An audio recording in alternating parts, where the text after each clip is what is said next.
Bismillahirrahmanirrahim. Assalamualaikum warahmatullahi wabarakatuh. Pemirsa MTA TV yang dirahmati oleh Allah, puji syukur marilah kita panjatkan kehadirat Allah Subhanahu wa taala yang telah memberikan kita begitu banyak kenikmatan yang jika kita coba menghitungnya niscaya kita tidak dapat melakukannya. Salawat salam marilah kita haturkan kepada junjungan kita Nabi Muhammad sallallahu alaihi wasallam. Kembali lagi menyapa aktivitas pagi Anda dalam program unggulan Fajar Hidayah bersama saya Fatih Hakil Muslim. Telah hadir di tengah-tengah kita Ustadz yang akan mengampu Fajar Hidayah pada kesempatan pagi hari ini. Beliau adalah Ustadz Dr. Setio Budi Santoso. Mari kita sapa beliau. Assalamualaikum Ustadz. Waalaikumsalam warahmatullahi wabarakatuh. Kabar sehat untuk pagi ini Ustadz ya? Alhamdulillah sehat. Ya. Semoga Ustadz selalu diberikan kesehatan oleh Allah Ustadz ya. Pelajaran kita kali ini masih melanjutkan tema tentang kemunafikan ya. Ciri-ciri munafik. Ya, ciri-ciri munafik. Baik pemirsa MTA TV yang dirahmati oleh Allah, kami mengundang Anda sekalian untuk bergabung bersama kami melalui line telepon di 02716793000 atau Anda dapat mengirimkan pertanyaan tertulis Anda melalui line SMS atau WA di 08112553000. Pemirsa MTA TV yang dirahmati oleh Allah, kami menghimbau pemirsa sekalian untuk membantu saudara kita yang tertimpa bencana, mulai dari bencana tanah longsor di Cilacap, Banjarnegara hingga banjir yang melanda tanah Sumatera, serta berbagai ujian yang menimpa saudara kita di berbagai daerah. Salurkan bantuan terbaik Anda di rekening MTA Peduli Bencana pada Bank Syariah Indonesia atau BSI, kode bank 451, nomor rekening 2234111 atas nama Yayasan Majelis Tafsir Al-Quran. Setelah transfer berhasil, silahkan konfirmasi ke Ustadz Sunarjo di nomor 081 2298 2256. Insya Allah sangat berarti untuk membantu pemulihan saudara-saudara kita yang terdampak bencana. Baik pemirsa MTA TV yang dirahmati oleh Allah, siapkan catatan dan mushaf Anda. Mari kita simak tausiah dari Ustadz Dr. Setio Budi Santoso. Silakan Ustadz. Ya. Assalamualaikum warahmatullahi wabarakatuh. Alhamdulillahi nahmaduhu wa nasta'inuhu wa nastaghfiruh wa na'udzu billahi min syururi anfusina wa min sayyiati a'malina may yahdihillahu fala mudhillalah wa may yudlil fala hadiyalah. Asyhadu an la ilaha illallah wa asyhadu anna Muhammadan abduhu wa rasuluhu amma ba'du. Qala wa azza wa jalla a'udzu billahi minasyaitonir rajim. Ya ayyuhalladzina amanu la taqulu ra'ina wa qulu unzurna wasma'u walil kafirina adzabun alim. Para pendengar radio MTA FM, Persada FM, dan juga beberapa siaran radio yang ikut menyiarkan, terutama kepada para pemirsa MTA TV yang berbahagia. Mari selalu kita ingat akan nikmat Allah. Kita diberikan kesempatan hidup, diberikan waktu, diberikan umur. Umur kita itu terbatas, tidak lama, ya. Dan umur kita nanti kalau diisi dengan kegiatan yang baik, nanti akhirnya pada saat di akhirat nanti mendapat kebaikan. Sebaliknya kalau umur kita itu diisi dengan kegiatan-kegiatan yang jelek, walaupun umurnya cuma sebentar, tetapi akibatnya nanti di akhirat akan mendapatkan azab yang pedih yang selama-lamanya. Kita itu umurnya kalau dibandingkan di akhirat hanya sekitar, ya umur saya 60-an 5 itu 1,5 jam ya, dibandingkan akhirat nanti. Karena satu hari di akhirat itu sama dengan 1000 tahun di dunia. Jadi kalau satu hari itu 24 jam, berarti kalau di dunia 1000 tahun. Apabila umurnya di dunia itu 500 tahun, berarti 12 jam. 12 jam di akhirat. Kemudian kalau 250 itu berarti 6 jam. Gitu. Kalau 125 berarti 3 jam. Jadi kalau umur 62,5 tahun itu sama dengan 1,5 jam di akhirat nanti. Padahal di akhirat nanti semuanya kholidina fiha, selama-lamanya. Nah, kita umur terbatas, waktunya mepet, cuman 1,5 jam. Mari kita manfaatkan sebaik-baiknya ya, di jalan yang baik, di jalan yang benar, sehingga nanti sewaktu-waktu kita mati, kita tetap sebagai orang yang berserah diri. Kemudian kesehatan itu juga pemberian Allah ya. Kita bisa sehat dan tidak terserah Allah. Ada yang orang gagah, gede, dhuwur, barat, ternyata ya sakit segera meninggal. Tapi ada juga yang sakit-sakitan, sudah lama, sudah sepuh, komorbid banyak, tapi ya masih diberikan kehidupan. Dan masih banyak kegiatan-kegiatan yang dilaksanakan walaupun ya kesehatannya terbatas. Maka kesehatan ada pemberian, maka kita gunakan walaupun ya umur kita ya berapa lama, kemudian sehat kita juga terbatas, mari kita manfaatkan di jalan Allah, di jalan yang baik, di jalan yang benar. Pada pagi hari ini saya masih membicarakan tentang penyakit spiritual, utamanya tentang kemunafikan ya. Ciri-ciri munafik sudah saya terangkan panjang lebar dan masih kita tambahkan lagi itu karena munafik ini nanti di akhirat mendapat tempat di paling bawah dari neraka ya. Bila nanti kalau dia munafik tempatnya paling bawah dari neraka. Maka kita harus hati-hati, kita harus menjaga diri supaya tidak munafik. Pada hari ini tentang ciri munafik adalah orang yang mencela sedekah ya. Di surat Taubah ayat 79 diterangkan bahwa orang munafik itu adalah orang yang mencela orang-orang mukmin yang memberikan sedekah dengan sukarela, atau juga mencela kepada orang yang memperoleh sedekah hanya sekedar, atau juga mencela mereka yang mengeluarkan harta yang banyak. Allah membalas penghinaan mereka dan mereka mendapatkan azab yang pedih. Jadi kalau ada orang infak, ada mengeluarkan harta, atau orang mengeluarkan tenaga, itu orang munafik itu mencela. Kalau orang mukmin itu mengeluarkan sedekah secara sukarela, ya, mungkin ya bahasa saya dia mengeluarkan harta yang banyak ya. Ada orang mengeluarkan 1 juta misalnya, atau 100 juta misalnya, itu dia cela ya. Dia ya komentarnya mungkin adalah itu paling ria ya, itu paling hasil korupsi, itu paling menipu. Jadi tadi kalau ada orang mengeluarkan harta di jalan Allah dengan sukarela, dengan sungguh-sungguh, dengan mengeluarkan yang harta yang banyak, itu juga dicela. Sebaliknya kalau ada orang yang mengeluarkan harta hanya sekedar kesanggupannya, kalau memang orang tidak mampu, orang kecil, orang yang hartanya sedikit, maka dia juga dicela ya. Apa harta segitu tuh bisa menyelesaikan masalah ya. Kita infak misalnya untuk bencana alam di ya yang sekarang ini yang paling di Sumatera. Itu memang kita sekedar apa yang kita laksanakan ya sebatas kemampuan kita ya. Kalau mau menyelesaikan seluruh masalah tentu kita tidak mampu. Tentunya perlu negara, perlu pemerintahan. Tapi kalau kita sekedar misalnya bagi mereka yang kehilangan rumah, kemudian mengungsi, kita beri makan, kita beri kesehatan, sehat itu lumayan ya. Atau juga sar-sar kita mencari mayit-mayit itu ya, walaupun mungkin tidak bisa menemukan seluruh mayit sekian ribu tadi, tapi sekedar kita mampu mencari mayit berapa-berapa, alhamdulillah itu. Tapi komentarnya orang munafik tadi, itu cuman sedikit, cuman kecil, nggak bisa menyelesaikan masalah. Atau juga dana kita yang segitu kita sudah mengeluarkan, misalnya memberi makan tiap hari misalnya 3.000 porsi, kemudian memberikan kesehatan 24 jam, itu nggak ada nilainya ya. Jadi dicela oleh orang munafik. Itulah ciri orang munafik. Atau juga mencela orang misalnya di jalan Allah dengan sungguh-sungguh ya, dengan misalnya kemarin ada yang berangkat ke Agam itu 1 bulan misalnya. Nah celaannya apa? Lah dia meninggalkan rumah, ya, meninggalkan anak, istri, ya, tidak mikir urusan keluarganya. Padahal di majelis tafsir Al-Quran ini kebersamaan dilaksanakan. Sehingga kalau ada saudara kita yang berangkat fisabilillah ke Sumatera atau ke Agam tadi, itu ya di rumah diurusi oleh keluarga majelis tafsir Al-Quran ya. ada kelompok, ada cabang ya.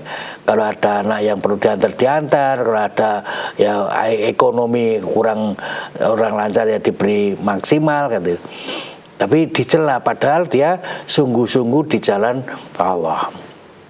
Sebaliknya kita perlu misalnya alat yang berat ya sampai 100 juta. Itu pun dicela ya, itu nggak ada gunanya itu. Jadi intinya orang munafik itu mencela orang yang di jalan Allah, baik dengan kemampuannya atau memang dengan ya segala keahliannya tadi. Jadi karena pandai, karena pinter ya dia mampu membantu. Sebaliknya kalau memang punyanya cuma sedikit ya, ekonominya lemah, kemampuannya lemah, dia mengeluarkan di jalan Allah itu sudah hebat. Mestinya harusnya ya didukung, mestinya alhamdulillah ya, walaupun secara zahirnya, secara ekonominya, secara statusnya kecil, tetapi dia mengeluarkan di jalan Allah. Ya, jadi itulah. Kemudian tadi saya bacakan di surat Al-Baqarah 104 itu, orang munafik itu juga mencela atau melesetkan apa ya, kata-kata ya. Karena dalam orang munafik itu, orang Yahudi terutama pada saat di Madinah itu, dia melesetkan ro'ina menjadi ru'una. Ro'ina itu artinya perhatikan kami, karena para sahabat apabila bertemu Rasulullah ya, menyampaikan supaya diperhatikan ya, apa yang dilaksanakan, apa yang dilemalkan, apa yang salah, itu Rasulullah supaya menegur, mengingatkan ya. Maka selalu ketemu Rasulullah, ro'ina, perhatikan kami. Itu para sahabat bersama Rasulullah itu. Tetapi orang Yahudi melesetkan kata-kata itu menjadi ru'una, artinya bodoh sekali. Jadi kata-kata itu menjadi artinya berbeda ya. Maka sampai ayat Allah menurunkan ayat Al-Baqarah ayat 104 itu supaya kata-kata ro'ina diganti ungdurna. Ya, sama artinya tetapi beda karena supaya tidak bisa diserupkan. Juga di ayat yang lain ya, di surat An-Nisa ayat 46 itu, yaitu orang Yahudi mereka merubah perkataan dari tempatnya. Mereka mengatakan kami mendengar tetapi tidak mau mengikutinya ya. Jadi mestinya samina wa ta'na, saya mendengar, saya melaksanakan. Tapi kalau orang Yahudi samina wa soina ya, saya mendengar tapi saya tidak mengikutinya itu. Kemudian dia mengatakan dengarkanlah kamu, sebenarnya mereka itu mengatakan roina dengan memutar lidahnya, dengan mencela agamanya ya. Jadi kata-kata itu dirubah-rubah, mestinya harusnya dia mendengar samina wa ta'na harusnya, tetapi mereka merubah-rubah itu sehingga mereka menjadi tidak tepat artinya. Karena kekafiran mereka, maka mereka menjadi orang munafik ya, kecuali itu pejian mereka. Bahkan mereka juga merubah assalamualaikum ya, assalamualaikum itu kan doa supaya kita mendapatkan berkah itu. Tetapi mereka merubah menjadi asamualaikum ya. Asamualaikum itu artinya semoga kematian menimpa kalian. Jadi dirubah, maka hati-hati ya. Kalau ada orang ya mereka assalamualaikum belum tentu assalamualaikum, belum tentu doa. Maka kalau ada orang mengatakan assalamualaikum tidak Islam, ya paling tidak ya paling waalaikum, ya udah apa yang dia katakan waalaikum udah bagimu itu. Atau boleh nggak usah dijawab itu. Jadi kalau ada orang Yahudi, orang Nasrani mengucapkan assalamualaikum ya, paling banter kita waalaikum, paling banter. Atau boleh tidak dijawab. Ada kemungkinan dia tidak mengucapkan assalamualaikum tetapi asamualaikum ya, yang artinya semoga kematian menimpa kalian. Dan memelesetkan itu, maka kalau ada itu jawablah waalaikum itu, artinya juga kalian, itu kembali kepada apa yang diucapkan.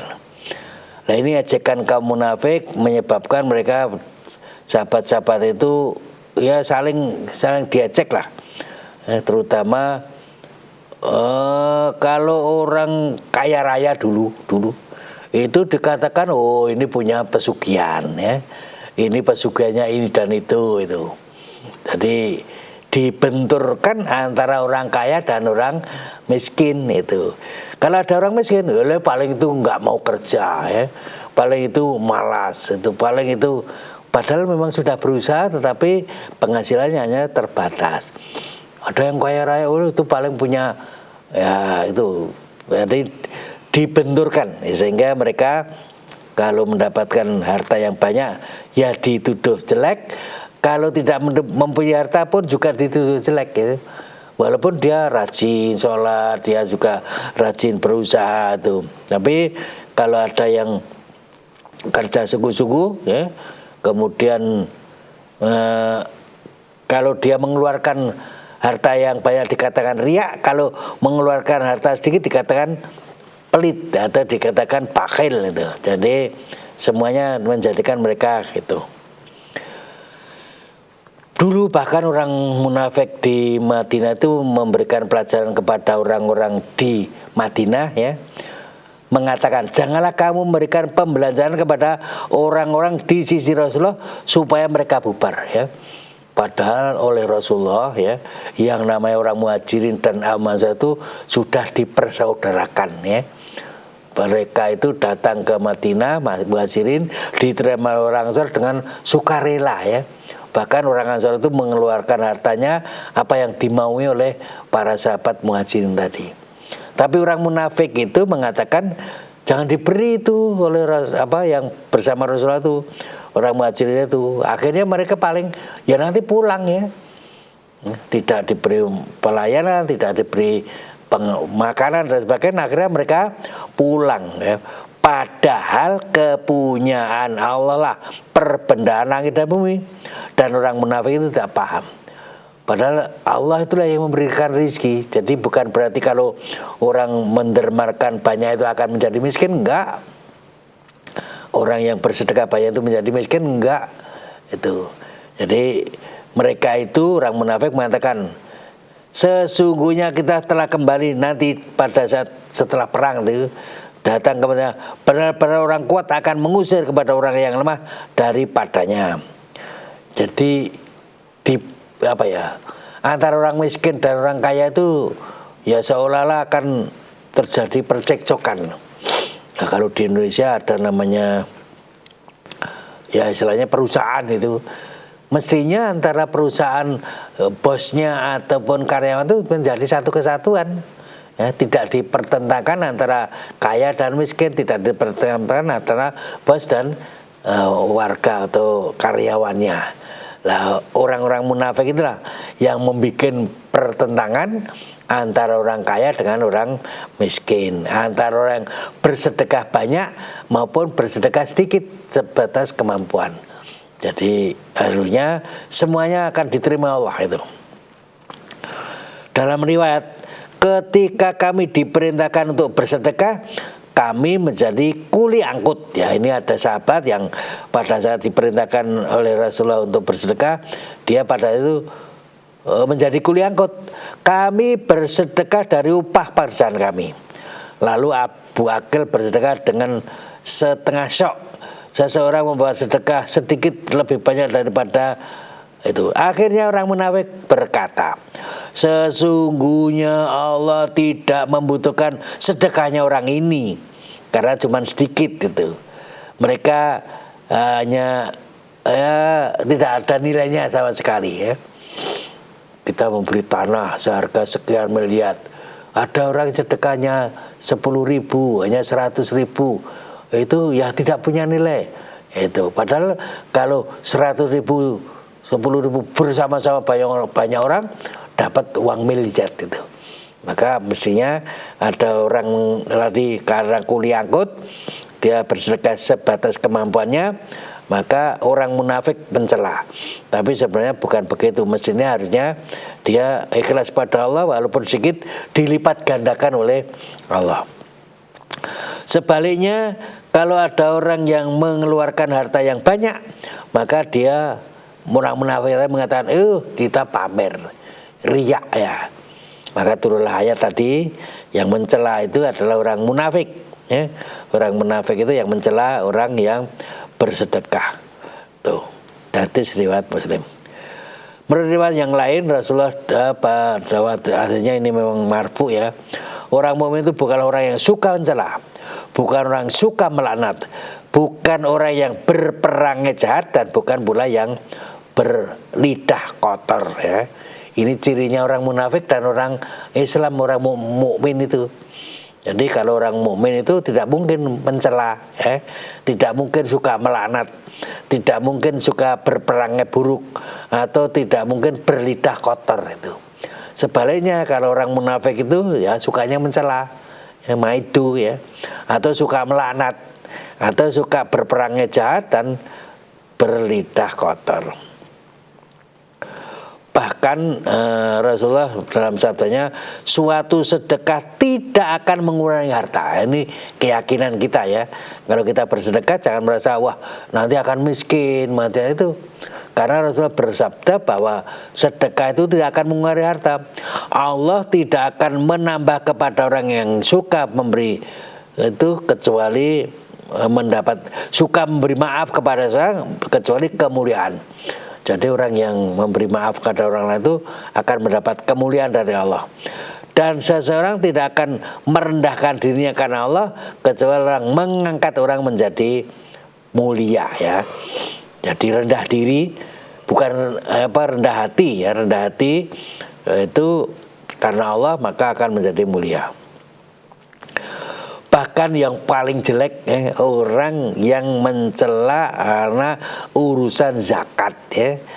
Di antara orang munafik itu kalau mendapat bagian zakat ya diam saja atau senang gitu. Tapi kalau tidak mendapatkan bagian zakat ya cari-cari ya. Oleh paling panitanya korupsi atau paling memberi zakatnya tidak pada tempatnya. Tadi kan mencela orang yang mengeluarkan. Ini mencela orang atau panitia yang memanfaatkan ya. Memanfaatkan zakat ya. Zakat itu kan memang ada kolomnya di surat At-Taubah ayat 60 itu 8 asnaf itu. Diatur begini-begitu itu. Tapi orang yang munafik tadi hanya mencela ya. Paling salah, paling keliru, paling ya dikorupsi, paling macam-macam lah. Jadi tidak khusnudon kepada panitia zakat atau pengatur zakat. Mereka membuat ya kalau dia mendapatkan bagian dari zakat tadi bersenang hati.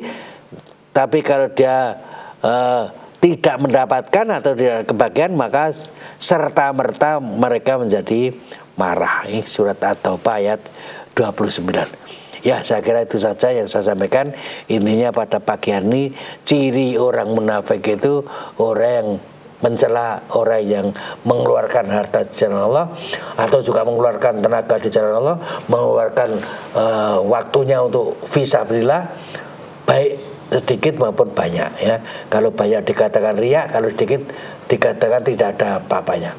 Mereka tidak mau untuk kegiatan fisabilillah, tidak mau mengeluarkan harta di jalan Allah. Ya itu. Ya, terima kasih Ustaz. Baik pemirsa MTA TV yang dirahmati oleh Allah, kami mengundang Anda sekalian untuk bergabung bersama kami melalui line telepon di 02716793000 atau Anda dapat mengirimkan pertanyaan tertulis Anda melalui line SMS atau WA di 08112553000. Namun sebelumnya kita simak informasi yang berikut ini.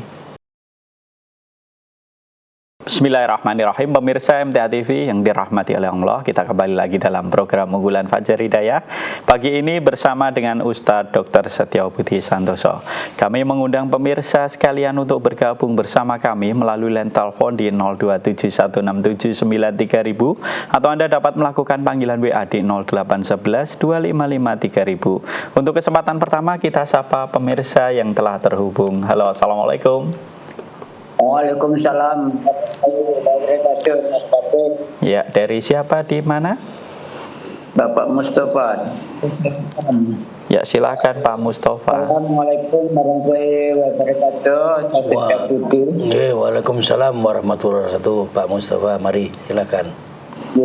Semoga saya Putih dan Kate selalu sehat dan dengan Allah Subhanahu Wa Taala. Terima kasih atas doanya. Amin. Mohon tanya Pak Ustadz, yaitu dalam surat Ibrahim ayat 5 yang artinya, dan sungguh kami telah mengutus Musa dengan membawa tanda-tanda kekuasaan kami, dan kami perintahkan kepadanya, keluarkanlah kaummu dari kegelapan kepada cahaya terang benderang, dan ingatkanlah mereka kepada hari-hari Allah. Sungguh pada yang demikian itu terdapat tanda-tanda kekuasaan Allah bagi setiap orang penyabar dan banyak bersyukur. Dan saya tanyakan pada kalimat yang kedua Pak Ustaz, yaitu ingatkanlah kepada hari-hari Allah. Ini maksudnya bagaimana Pak Ustaz? Mohon bacanya. Nah, Itu saja yang bisa sampaikan pada Ustaz Bikin. Terakhirnya yaitu pada kalimat ingatkanlah mereka kepada hari-hari Allah. Itu saja atas pencerahan Ustaz Bikin. Terima kasih. Wassalamualaikum warahmatullahi wabarakatuh. Waalaikumsalam warahmatullahi wabarakatuh. Ya. Jadi beberapa hari-hari yang hari-hari Allah itu kan, misalnya kita perlu melaksanakan sholat Idul Fitri, Idul Adha itu. Jadi selain Nabi Musa itu mendapatkan kitab ya namanya Taurat itu, kemudian Taurat itu juga berfungsi untuk mengeluarkan dari gelap gulita kepada terang benderang cahaya, itu juga mengingatkan bahwa misalnya kita akan mendapatkan haji. Haji kan dilaksanakan pada hari-hari besar, terutama namanya hari Dzul Hijjah itu. Jadi hari yang perlu diperhatikan pada saat kita berhaji pada tanggal 9 Dzul Hijjah, kita di Arafah itu.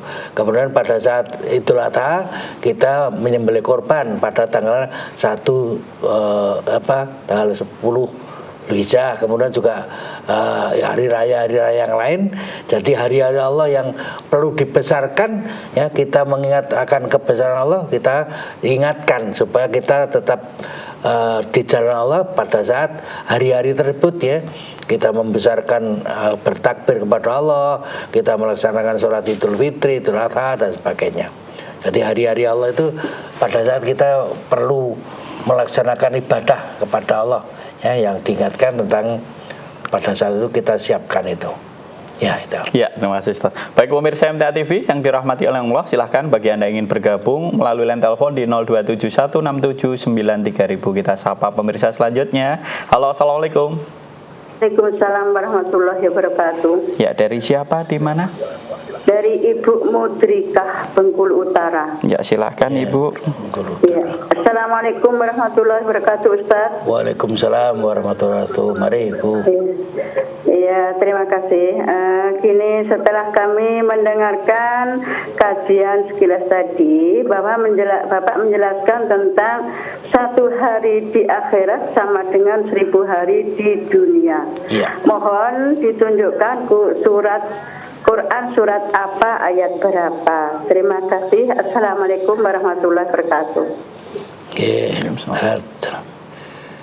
Ya, nanti mungkin ada pertanyaan lain dulu yang nanti saya carinya dulu. Baik Ibu Bus, akan dicari dulu untuk Ustadz Dr. Setiobudi.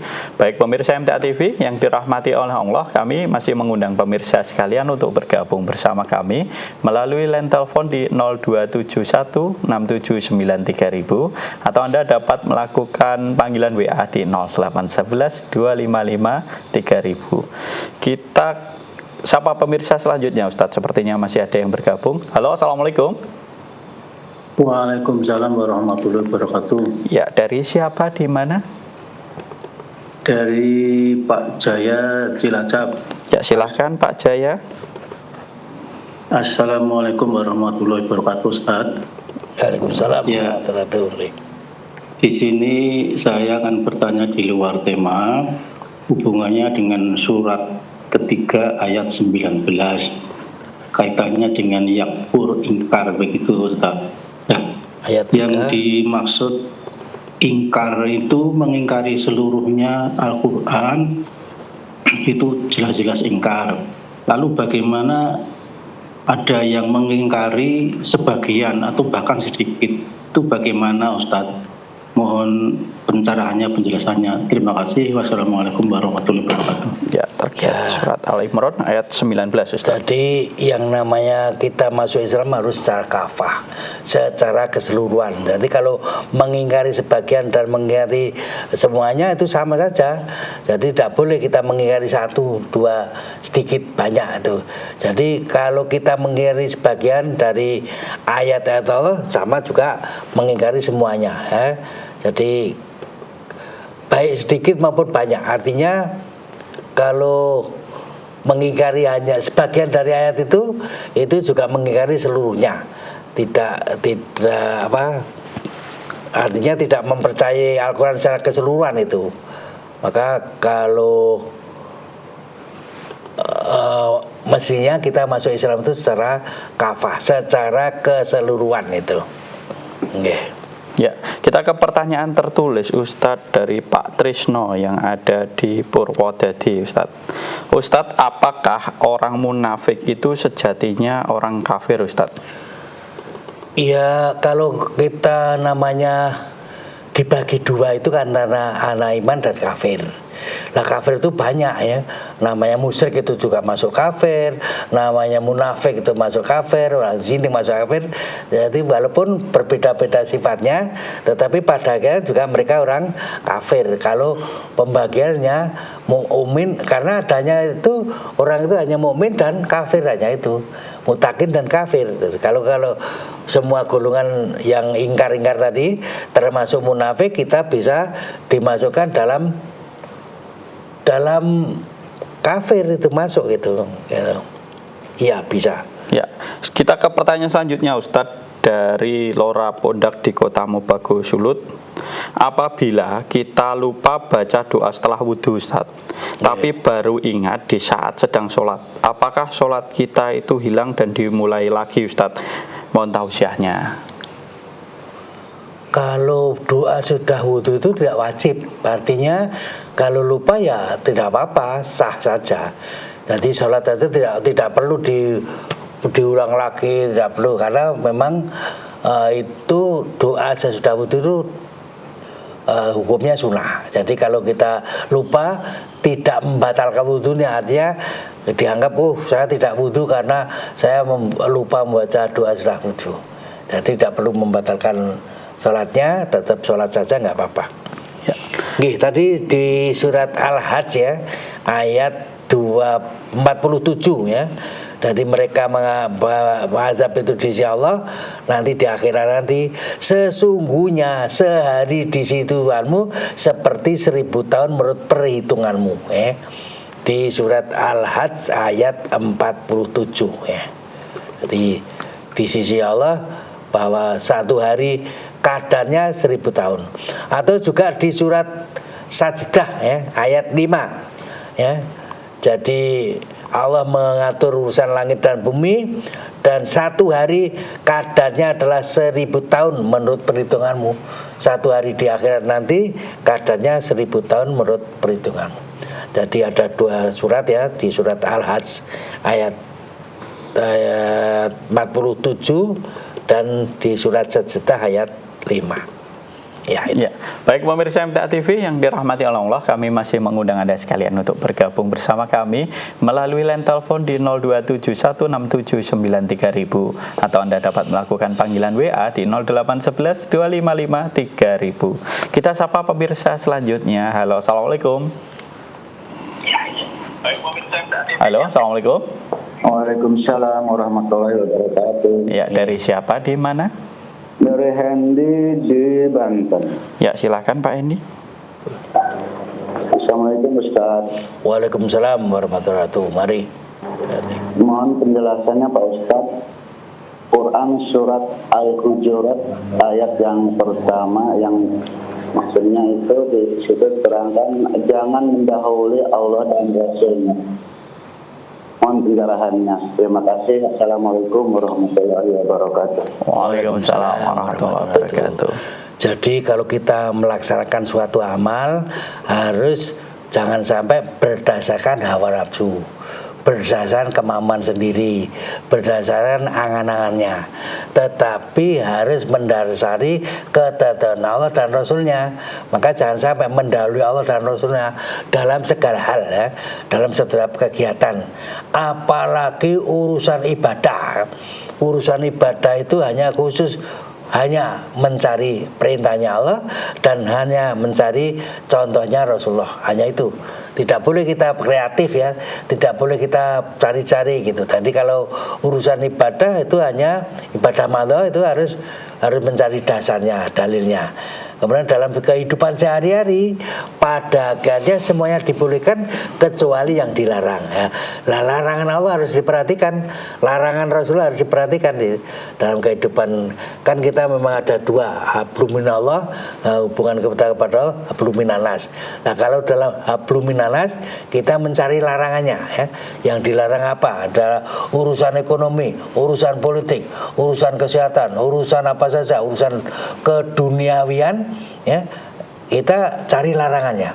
Kalau yang dilarang oleh Allah kita tinggalkan, kalau yang tidak dilarang silahkan.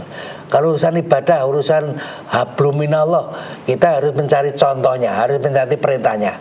Tidak boleh membuat angan-angan sendiri. Maka jangan mendahului Allah dan Rasulnya, jangan mendahului Al-Quran dan As-Sunnah. Maka Rasulullah berpesan ya, taroktu fikum amro ini lan tadilu ma masaktum bima, kitab Allah wa sunnatun Nabi. Jadi supaya kamu tidak akan tersesat apabila kamu berpegang pada keduanya.